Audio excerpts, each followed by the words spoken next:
Good morning all of you. Welcome to online class 10th A, chapter 3 प्राकृतिक संसाधन। कल हमने आपको प्राकृतिक संसाधन के बारे में पढ़ाया था। आज हम आपको संपोषित प्रबंधन के बारे में पढ़ाएंगे। हमने वनों के चारों दावेदारों के उद्देश्यों को जाना। वनों में और वनों के निकट रहने वाले लोगों का वनों के प्रति प्रेम स्वार्थ से परे है। जैसे अमृता देवी के उदाहरण के समान वनों से प्रेम का एक अन्य उदाहरण जैसे चिपको आंदोलन चलाया गया।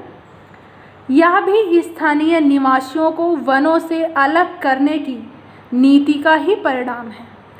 चिपको आंदोलन का अर्थ है वृक्षों का आलिंगन करना।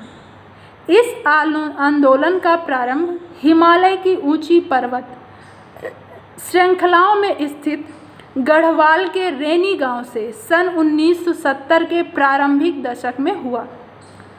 लकड़ी के एक ठेकेदार को रैनी गांव से जुड़े एक वन में से वृक्षों को काटने का ठेका मिला। स्थानीय लोगों ने इस निर्णय का विरोध किया।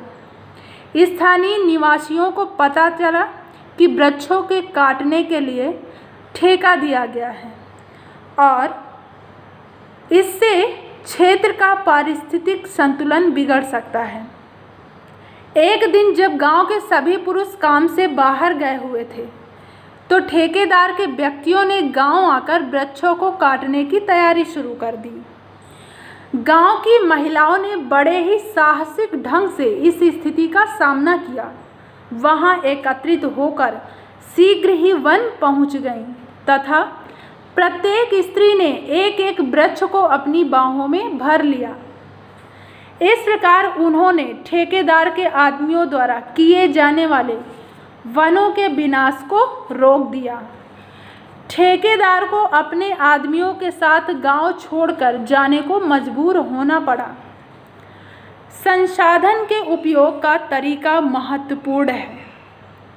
यह स्वार्थी उद्योगपति जो वनों को सिर्फ आर्थिक लाभ के लिए काटना चाहते हैं, वो वनों के सानिध्य में रहने वाले जनजातियों जो वनों पर तो निर्भर हैं पर उनके संरक्षण हेतु प्रतिबद्ध हैं के बीच स्पर्धा का एक उदाहरण है। प्राकृतिक संसाधनों के नियंत्रण की इस स्पर्धा में पुनः पूर्ति होने वाले इन संसाधनों का संरक्षण अंतर्निहित है। ठेकेदार व स्थानीय लोग दोनों ही वनों का उपयोग कर रहे हैं, लेकिन उनके प्रयोग करने का तरीका अलग अलग है। अगर यह काम ठेकेदार पर ही छोड़ दिया जाए तो वो वृक्षों को काटकर वनों को सदा के लिए नष्ट कर देगा, जबकि स्थानीय लोग वनों से सूखी शाखाएं, पत्तियां आदि ही प्राप्त करते हैं। इससे समय के साथ साथ वनों की प्रतिपूर्ति भी हो पाती है। चिपको आंदोलन का संदेश शीघ्र ही अनेकोनेक समुदाय व दूर दराज के क्षेत्रों में भी फैल गया। जनसंचार के माध्यमों ने इसमें उल्लेखनीय सहायता की। इस घटना ने सरकार को यह सोचने पर मजबूर कर दिया कि यह वह निर्धारित करे कि वन किसके हैं। सरकार को इस कार्य के लिए मजबूर होना पड़ा। वह वनों संसाधनों के संचित उपयोग के लिए प्रभावशाली कार्य समितियां भी बनाए।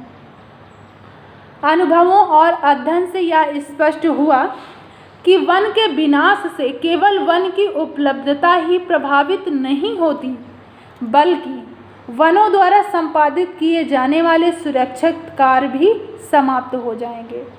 इसका अर्थ है कि इससे मिट्टी की गुणवत्ता प्रभावित होती है, मृदा अपरदन होता है, भूजल स्तर, जल चक्र प्रभावित होता है तथा प्रदूषण बढ़ता है। वायुमंडल में ग्रीन हाउस गैसों का भी प्रभाव बढ़ता है। आज वन विभाग इस तथ्य को पहचान चुका। वनों के बेहतर कार्यक्रम के लिए प्रबंधन के लिए स्थानीय लोगों की भागीदारी तय करना आवश्यक है, जो कि वनों के प्रबंधन की दक्षता बढ़ेगी। वनों का संरक्षण वन महत्वपूर्ण स्थलीय पारितंत्र हैं। इनके संरक्षण से हमें निवास करने वाले वन्य जीवों का संरक्षण स्वयं हो जाता है। अतः वन का संरक्षण हमारे लिए विभिन्न प्रकार से उपयोगी है। वर्तमान वनाच्छादित क्षेत्रों की पूर्ण सुरक्षा सुनिश्चित करने हेतु वन क्षेत्रों का विकास व प्रबंधन वन संरक्षण कहलाता है। वन संरक्षण हेतु निम्न प्रयास किए जाने चाहिए, जैसे वनोन्मूलन। वनोन्मूलन पर प्रभावशाली ढंग से रोक लगाना तथा फॉरेस्ट प्रोटेक्शन एक्ट का कड़ाई से पालन करना। नए क्षेत्रों में वन लगाना, काटे गए वनों की प्रतिपूर्ति करना, सिल्वीकल्चर यानी वनों को उगाने की एवं उनके प्रबंधन की वैज्ञानिक पद्धति सिल्वीकल्चर कहलाती है। अधिकाधिक बायोस्फीयर रिजर्व, राष्ट्रीय पार्क, अभयारण्यों, रिजर्व फॉरेस्ट की स्थापना करना। वनोन्मूलन से हानियाँ: वृक्ष CO2 जैसे ग्रीन हाउस गैस के अवशोषक का कार्य करते हैं। अतः वनों के कटने से वायुमंडल में CO2 का स्तर बढ़ जाता है। इससे वन्य जीवों के आवास नष्ट होते हैं तथा जैव विविधता की हानि होती है। मृदा अपरदन होता है, जल चक्र प्रभावित होता है, बाढ़ व सूखे की संभावना बढ़ जाती है, पारिस्थितिक असंतुलन होता है। इस तरह से हमें हानियों का सामना करना पड़ता है। जैव विविधता क्या है? जैविक संगठन के किसी भी स्तर पर पाई जाने वाली विविधता जैव विविधता कहलाती है। इसके 3 स्तर हैं: आनुवांशिक विविधता, जातीय विविधता, पारिस्थितिक विविधता। आनुवांशिक विविधता यह एक जाति के विभिन्न सदस्यों की भिन्नताएं आनुवांशिक विविधता कहलाती है, जैसे आम व चावल की किस्में। जैव विविधता जैविक संगठन के किसी भी स्तर पर पाई जाने वाली विविधता जैव विविधता कहलाती है। इसके 3 स्तर हैं: आनुवांशिक विविधता, एक जाति के विभिन्न सदस्यों की विभिन्नताएं आनुवांशिक विविधता कहलाती है। जातीय विविधता जीवों के अंतर्गत पाई जाने वाली जातीय भिन्नता ही जातीय विविधता कहलाती है। पारिस्थितिक विविधता यह एक विस्तृत भूदृश्य में पारस्परिक क्रिया करने वाले पारितंत्रों का समूह है, जैसे पहाड़, नदी, घास का मैदान, वन, तालाब आदि। वन्य जीवन ऐसा प्रत्येक जीव जो घरेलूकृत नहीं है वन्य जीव कहलाता है। दूसरे शब्दों में वन्य जीव वह पादप व जंतु है जो प्राकृतिक आवासों में पाए जाते हैं। इन जीवों की देख रेख के लिए मनुष्य के नियंत्रण में नहीं होती। यह जीव अपनी खाद्य आवश्यकताओं व सुरक्षा की जिम्मेदारी प्रकृति में स्वयं निभाते हैं। मनुष्य ही की तरह पृथ्वी पर पाए जाने वाले सभी जीवों को यहाँ रहने व संसाधनों का प्रयोग करने का अधिकार है। ये जीव मनुष्य के अवतरण से पहले से ही यहाँ आते रहते हैं। वन्य जीवों की विविधता किसी भी पारितंत्र को स्थायित्व प्रदान करती है। प्रकृति के द्वारा प्रदान की गए संसाधन सभी लोग उसका यूज कर सकते हैं अगर सही ढंग से किया जाए तो। वन्य जीवन का महत्व: वन्य जीव पारितंत्र को स्थायित्व प्रदान करते हैं तथा पारिस्थितिक संतुलन बनाए रखते हैं। ये आनुवांशिक जैव विविधता के रूप में महत्वपूर्ण जीन पूल के रूप में कार्य करते हैं। पादप प्रजनन व जंतु प्रजनन में इनसे महत्वपूर्ण जीन भी प्राप्त की जा सकती है। वन्य जीवों के समक्ष उत्पन्न खतरे जैसे आवासों की हानि व विखंडन, अतिदोहन, विदेशी प्रजातियों का प्रवेश तथा सहविलुप्ति, इस तरह से वन्य जीवों के समक्ष खतरे उत्पन्न होते हैं। वन्य जीवों का उनके प्राकृतिक आवासों में संरक्षण जैसे बायोस्फीयर रिजर्व, राष्ट्रीय पार्क, वन्य जीव अभयारण्य आदि। वन्य जीवों का उनके प्राकृतिक आवासों से बाहर संरक्षण, जैसे जंतु पार्क, वानस्पतिक पार्क, सीड बैंक। सभी के लिए जल। जल क्या है? जल एक महत्वपूर्ण प्राकृतिक संसाधन है जो सभी जीवधारुओं की आवश्यकता है। इसे जीवन के अमृत की संज्ञा दी गई है क्योंकि जल के बिना जीवित रहना संभव नहीं है। जल का पीने के अतिरिक्त हम अनेक प्रकार से उपयोग करते हैं। जल का एक प्राकृतिक संसाधन के रूप में आपने अध्ययन किया होगा क्लास 9th में। आपने जल के प्रदूषण के बारे में भी जाना होगा। पृथ्वी पर केवल 3% से भी कम अलवणीय जल, जबकि 97% से भी अधिक लवणीय जल उपलब्ध है। वर्षा भी देश के सभी भागों में समान नहीं होती। अधिकांश अलवणीय जल ध्रुवीय बर्फ के रूप में अनुपलब्ध है। वह केवल कुछ शुद्ध जल ही सतही जल व भूगर्भ जल के रूप में मनुष्य हेतु उपलब्ध है। अतः जल संसाधन के अत्यधिक विवेकपूर्ण संपोषणीय प्रबंधन की आवश्यकता है। हमें विवेकपूर्ण इनका उपयोग करना चाहिए। जल ही जीवन है। जल सभी जीवधारियों के जीवन के लिए अनिवार्य है, लेकिन हमारे देश में जल की उपलब्धता सभी क्षेत्रों में समान नहीं है। जैसे राजस्थान, महाराष्ट्र, गुजरात, आंध्र प्रदेश, तमिलनाडु के कुछ भाग गर्मी के दिनों में जल की गंभीर समस्या से जूझते हैं।